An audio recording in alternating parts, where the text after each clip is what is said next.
On the evening of the 13th of June, 1886, two men walked out along the shore of a Bavarian lake and did not come back. They were found hours later in shallow water a few feet from the bank, both dead. One was a psychiatrist. The other was the King of Bavaria. He was 40 years old. 3 days earlier, his own government had declared him insane, without a single doctor ever examining him. And high in the mountains to the south, the castle he had spent 17 years and an entire fortune building stood unfinished. You have seen this castle before, on a postcard, in a film, in a theme park. You have probably never heard the name of the man who died for it. This is the story of Neuschwanstein and the House of Wittelsbach, one of the longest ruling dynasties in European history, undone in a single generation.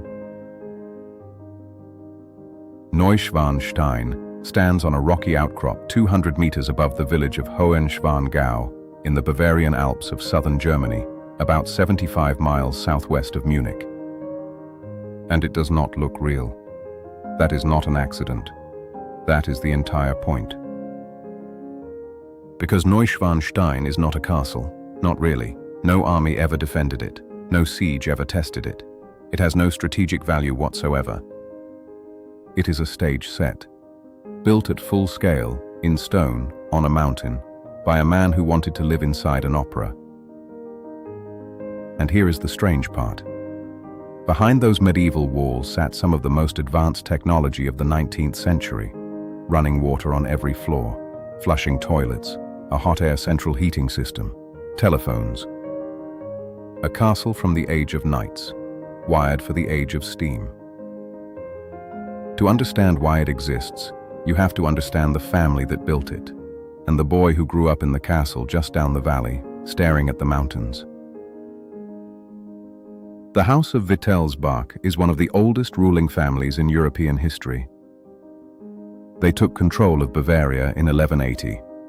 To put that in perspective, they were already an established dynasty when Dunnottar was a timber fort, when Glamis was a royal hunting ground, when Hermitage had not been built at all. For over 700 years, they held it. They produced Holy Roman emperors, kings of Sweden, of Greece, of Hungary. They married into every great house on the continent. And they built. Munich, as you see it today, its palaces, its opera house, its great avenues, is largely a Wittelsbach creation. They were patrons of art and music on a scale few European families ever matched. By the 19th century, the family had a reputation: brilliant, artistic, romantic, and increasingly unstable. Ludwig's grandfather abdicated in scandal over an affair with a dancer. His cousin was Empress Elizabeth of Austria. His younger brother Otto would end his life confined and declared insane. Into this family, in 1845, a boy was born who would inherit everything they had built and spend it. Ludwig became King of Bavaria in 1864. He was 18 years old, tall, strikingly handsome, painfully shy, and utterly uninterested in governing. He was interested in one thing. 6 weeks after taking the throne, the teenage king sent men to find a composer. Richard Wagner was 49, in hiding and drowning in debt. His music was considered difficult, excessive, and financially catastrophic. He had been run out of multiple cities. Ludwig had read his work as a boy and never recovered from it. The king paid his debts, gave him a house, funded his operas, wrote him letters of overwhelming devotion. For the first time in his life, Wagner had a patron who would not say no. Munich was appalled. The cost was enormous. Wagner's political meddling was worse, and within 18 months the government forced Ludwig to send him away. It was the first time the young king learned that being king did not mean getting what you wanted. The second lesson came faster. In 1866, Bavaria backed Austria against Prussia. Austria lost in 7 weeks. 4 years later, in the war against France, Bavaria fought alongside Prussia, and when it ended, Otto von Bismarck had built a German empire. Ludwig was persuaded to write the letter offering the imperial crown to the King of Prussia. Bavaria kept its throne, its army, its name, and lost its independence. He was still a king. He was no longer sovereign. So he stopped. He stopped attending state functions. He inverted his days, sleeping through daylight and living by night. He took his meals alone. He traveled by sleigh through the mountains after dark, unannounced, sometimes waking farmhouses at midnight. And he began to build. Linderhof, a jewel box in a mountain valley. Herrenchiemsee, a full-scale answer to Versailles on an island. And above Hohenschwangau, on the ruins of two medieval castles, the one that would define him. Neuschwanstein was begun in 1869 and designed not by an architect, but by a theatrical set designer. Every room was built around Wagner, the Singers' Hall, the swan motifs, the murals of Tristan and Lohengrin and Parsifal. He was not building a home. He was building somewhere to disappear into. And here is the fact that matters most, because it is the one most often gotten wrong. He did not pay for it with Bavaria's money.